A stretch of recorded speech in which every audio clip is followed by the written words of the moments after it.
27 তারিখের পরে আমরা আরও কিছু দাবি রেখেছি, সেটা আমরা উনি 27 তারিখের পরে সেগুলো নিয়ে নিশ্চয়ই বসবেন। যদি দেখি আমাদের বিরুদ্ধে কমিশন কিছু কথা বলছে বা আমাদের পক্ষে সেরকম সঠিক কোনো উত্তর দিচ্ছে না, তখন কিন্তু এই আন্দোলন আরও দীর্ঘায়িত হবে। অবশ্যই ওয়াইড চ্যানেলের আন্দোলন চলবে। যাদের নাম কোনো রকম দুর্নীতির সঙ্গে যুক্ত নয় তাদের সঙ্গে সরকার এবং কমিশনকে থাকতে হবে। যে ভূমিকায় আপনি এই কমিশন অফিসের ভিতরে আমাদের সাথে কথা বলেন, কিন্তু সেই ভূমিকায় সুপ্রিম কোর্টের ভিতরে আমরা দেখতে পাচ্ছি না। দাবি ছিল যে আইনজীবীরা কিছু ভুল তথ্য দিচ্ছে, সেটা সঠিকভাবে ডিফেন্ড না করলে আপনাদের জন্য মানে সমস্যার সৃষ্টি হতে পারে। সেই বিষয়ে কথাবার্তায় কি মানে প্রতিক্রিয়া? কথাবার্তা যা হলো, আমরা পুরো পয়েন্টস ওনাদেরকে রেডি করে দিয়েছি, আর আমরা ভিতরে গিয়ে দেখলাম উনিও নিজেও কয়েকটা পয়েন্টস রেডি করছিলেন। তো ওই দুটো পয়েন্ট আমরা বেশ কয়েকটা পয়েন্টস ওনার সঙ্গে মিলে গেল, এবং আমরা যেগুলো দিয়েছি উনি বললেন খুব ভালো হলো, এইগুলো তোমরা দিয়েছো, আমি আমার সঙ্গে অ্যাটাচ করব, যদি কোনো জিনিস আমার মিসিং হয়ে যায় এর সঙ্গে দেবো, আমার লাভই হলো, বিষয়গুলো আমারও একটু জানা বোঝার দরকার। এখন উনি আমাদের বিষয়গুলো গ্রহণ তো করেছেন, এখন 27 তারিখে যদি রিজাইনটা শুরু হয় তখন আমরা দেখবো যে বলছেন কিনা। দেবেন বলেছেন, প্রতিশ্রুতি দিয়েছেন।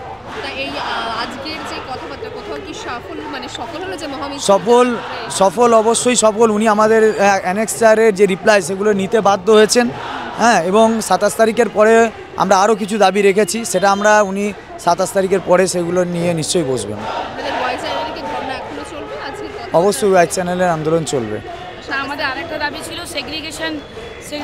আমাদের আরেকটা দাবি ছিল যে সেগ্রিগেশনের যে পয়েন্টটা সেটা যেন স্ট্রংলি যেন কোর্টে তোলা হয়, সেটা ওনারা দেখবেন বলেছেন। যে সেগ্রিগেশন যে আমরা চাইছি যে যোগ্য অযোগ্য, যোগ্যদের পাশে যাতে ওনারা থাকেন সেটাকে ওনারা স্ট্রংলি তুলবেন।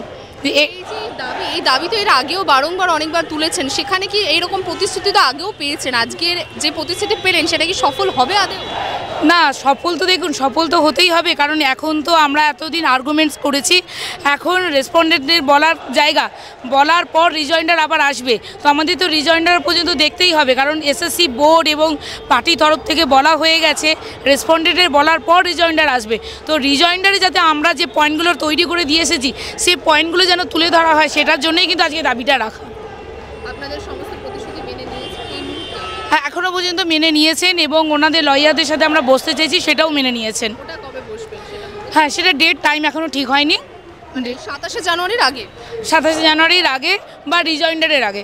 সেই উদ্দেশ্যেই আমরা স্কুল সার্ভিস কমিশন অফিসে এসেছিলাম, এবং এই আন্দোলনের অন্যতম কারণ ছিল যে আগামী যে হিয়ারিংটা আছে সেখানে স্কুল সার্ভিস কমিশন তার সামনে যে প্রশ্নগুলো পড়বে, মানে আমাদের বিরোধী লয়াররা বিকাশবাবু বা মনিন্দর সিংরা যে প্রশ্নগুলো তুলবেন সেগুলোকে যথোপযুক্তভাবে ডিফেন্ড করার মতো কোনো প্রশ্নের উত্তর কমিশনের কাছে আছে কি না তা আমরা জানার জন্য এসেছিলাম। আমরা অনেক কিছু লিপিবদ্ধ করে নিয়ে এসেছিলাম, অনেক ইনফরমেশান নিয়ে এসেছিলাম, অনেক কোর্ট কেসের অর্ডার নিয়ে এসেছিলাম, সেগুলোকে আমরা দেওয়ার চেষ্টা করেছি, ওনার সঙ্গে আলোচনাও করেছি। উনি সদর্থকভাবে বলেছেন যে ঠিক আছে, এবং কিছু কিছু প্রশ্ন যখন করছি উনি আগে থেকে উত্তরও দিচ্ছেন, ফলে উনি যে একেবারে জানেন না সেটা বলবো না, কিন্তু আমি বারবার একটা কথা বলেছি, যে ভূমিকায় আপনি এই কমিশন অফিসের ভিতরে আমাদের সাথে কথা বলেন, কিন্তু সেই ভূমিকায় সুপ্রিম কোর্টের ভিতরে আমরা দেখতে পাচ্ছি না। তাই সুপ্রিম কোর্টের ভিতরে যদি 27 তারিখে যদি স্কুল সার্ভিস কমিশনের তরফ থেকে তাদের আইনজীবী কিছু বলার সুযোগ পান, এবং যদি সেই আবার ওই মৃীয়মানভাবে কথা বলেন, তাহলে কিন্তু পশ্চিমবঙ্গে মৃত্যুর মিছিল পড়ে যাবে। এবং আমরা এটা জানিয়ে দিয়েছি যে সরকারের স্ট্যান্ডটাকে ক্লিয়ার করতে হবে যে যোগ্য এবং অযোগ্য উভয়ের পক্ষে আছেন না যোগ্যদের পক্ষে আছে। শুধুমাত্র যোগ্যদের পক্ষে থাকতে হবে, এবং যাদের নাম কোনো রকম দুর্নীতির সঙ্গে যুক্ত নয় তাদের সঙ্গে সরকার এবং কমিশনকে থাকতে হবে।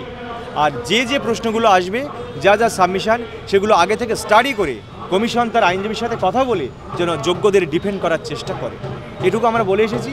উনি আমাদেরকে আশ্বস্ত করেছেন, কিন্তু আমি আবারও কথা রিপিট করছি যে এই আমরা আশ্বস্ত তখনই হব যদি 27 তারিখের হিয়ারিংয়ে সুপ্রিম কোর্টের এজলাসে 1 নম্বর কোর্টে সঞ্জীব খান্নার এজলাসে যদি আমরা সেই সওয়াল জবাবটা দেখতে পাই।